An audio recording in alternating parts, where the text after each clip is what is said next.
Today I want to share with you how to make ice cream without an ice cream maker. And all it takes is 2 ingredients that are very easy to find at your grocery store.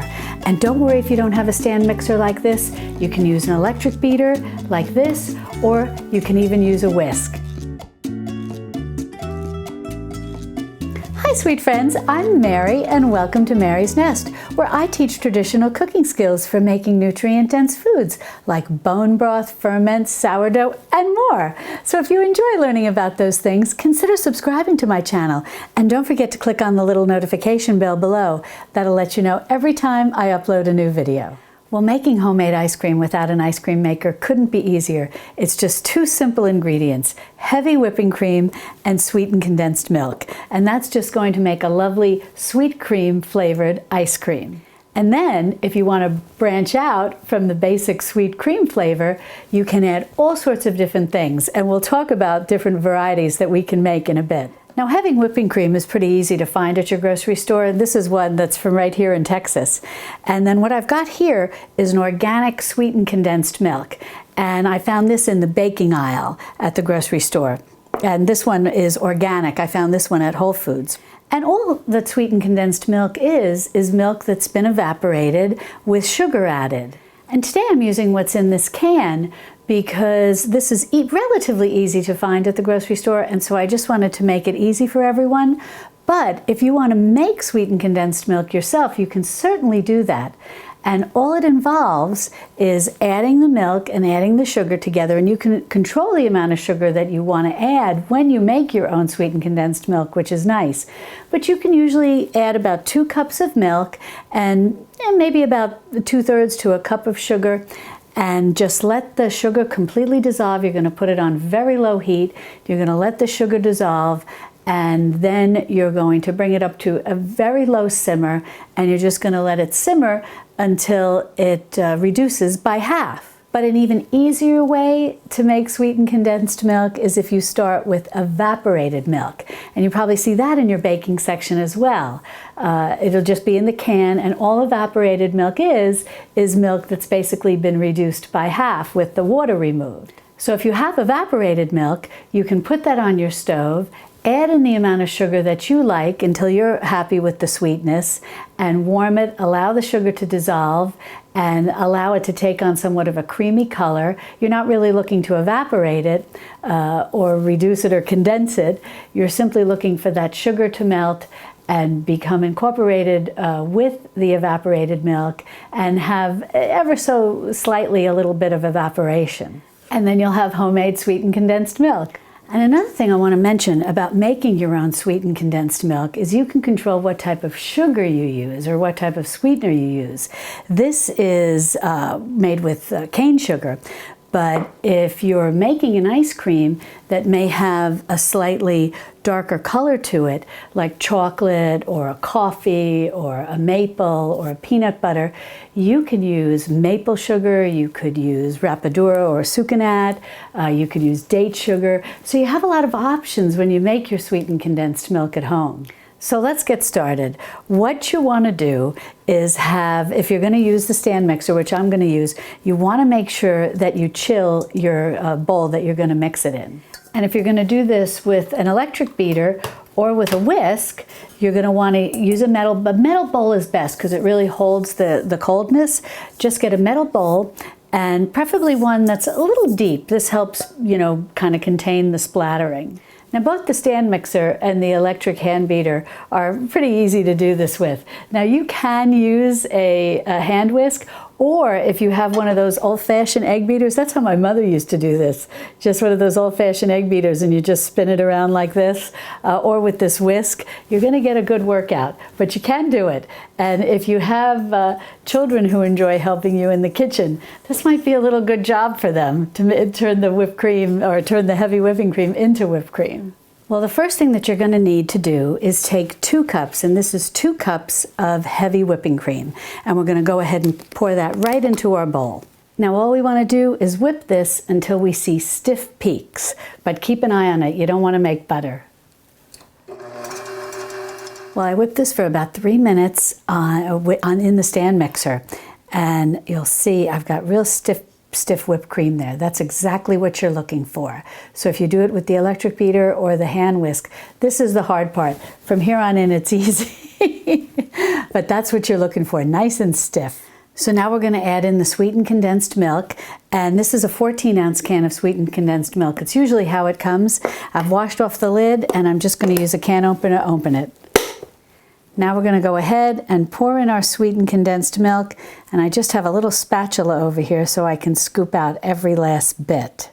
Now I'm just getting out every last little bit of goodness. Well, I've got all that sweetened condensed milk in there, and now we're ready to just incorporate that. And I wanted to mention, when I was talking about making sweetened condensed milk earlier and using different sugars and whatnot to control the amount of sugar, or to not only control the amount but the type, let me know if you'd like me to make a video to show you how I make sweetened condensed milk, and just leave that in the comments below. I'd be happy to do that. Now basically all we want to do is incorporate that sweetened condensed milk completely in with our whipped cream, but it's literally just about 30 seconds. It's not a big, we don't want to go as long as when we were whipping the cream. Well, as I said, just about 30 seconds to completely incorporate that, and we've got nice stiff whipped cream with the sweetened condensed milk in it. And I really like making ice cream like this instead of the other method where you have to put it in a bowl and then stir it every 30 minutes, freeze it, put it in the bowl or in a dish, put it in the freezer, freeze it for 30 minutes, move it around, put it back in the freezer for 30 minutes. This is so easy, and it's going to freeze up beautifully, literally just like ice cream that was made in an ice cream maker. Now at this point, you can go ahead and just freeze this. I'm going to put it in here when I'm ready to freeze it, and I'm just going to put the lid on and let it sit in my freezer. You should freeze it for at least 4 hours, and it'll be just like ice cream at that point. And this is just a simple sweet cream flavor. Or if you want, at this point is when you can start adding in your flavors. You can do all one flavor, or you can divide this up and make different flavors. It's really up to you. And if you have those cute little cardboard ice cream containers that are sold, you can put it right in there. It'll look like something that came right from the store. Now I'm going to turn this into chocolate ice cream because that's my husband's favorite. But you can make any flavor. If you want to do mint chocolate chip, which is a nice flavor too, you'll want to use a teaspoon of peppermint extract and add in some chocolate chips. You can do the mini chocolate chips, dark chocolate chips, whatever you want. Another option is you could make coffee ice cream, and you just want to add in a couple of tablespoons of the dehydrated coffee that you can buy in the jar at the grocery store. You could use espresso, the dried espresso coffee, or just the regular freeze-dried coffee, and add in a couple of tablespoons to see what flavor level, level of coffee flavor you like. Or you could make mocha, where you added some of the coffee, the freeze-dried coffee powder, and then some cocoa powder. Or you could make a peanut butter ice cream, adding in some peanut butter, and just warm the peanut butter a little first to make it very pourable. Start with about a 1/4 cup in this amount and work up to see what flavor that you like best. And you could certainly add in any kind of mix-in that you enjoy. And all you'd want to do is add in about a cup. Well, what I'm going to do for the chocolate is I'm first going to add in a teaspoon of vanilla to our sweet cream flavor. And this is very common. Any flavor you make will benefit by adding a teaspoon of vanilla. And this is my homemade vanilla extract. If you're interested in making it homemade, I'll put a link in the iCard so you can see how I do that. Now I'm going to go ahead and add in the cocoa powder. This is an organic cocoa powder, and it's 1 cup, and you're just going to want to get a strainer just to work out any lumps that might be in here. And don't worry about adding things like cocoa powder or chocolate syrup. It won't affect the consistency. In the end, when everything's frozen, it's going to be fine. So all I'm going to do is just dump this into my strainer, and then I'm just going to sift this in to make sure I get out all the lumps. And now all you want to do is just give it another whirl. If you're using the electric beater or the whisk, you just want to incorporate that cocoa powder. And that's it. Just takes a few seconds to do. It looks glorious. And I'm just going to take a clean spoon and give this a little taste to see how it is before we freeze it. Oh my goodness, that's delicious. I could just eat it like this. So I just took my spatula and I just did another pass through like this just to make sure that everything was completely incorporated. Now will transfer it into my bowl. And as I said, anything that you have, if you have a square dish, a round dish, if you have those lovely little cardboard containers, anything like that can work to freeze it in. Now I've got a lid, so I'm just going to put this lid on, but if you don't, you can just put a little aluminum foil or a little plastic wrap, and now into the freezer for at least 4 hours to completely chill. Well, I had this in the freezer for about 4 hours, and I think it's firmed up nicely. And I have a special guest to help me be a taste tester. Oh, you're so funny. I love you, sweetheart. Well, I did this chocolate ice cream, and I'm going to put some in a bowl for you here. Let me just use your spoon to get that out there. And give that a taste and tell me what you think. It's rich. It's rich and very creamy. Is it? Delicious, my Oh, love. I'm so glad you like it. Thank you very much. Oh, you're welcome, honey. I love you. No, you're welcome, honey. Well, if you'd like to learn more about... Oh, and you know what? I didn't even tell you. This is my husband, Ted.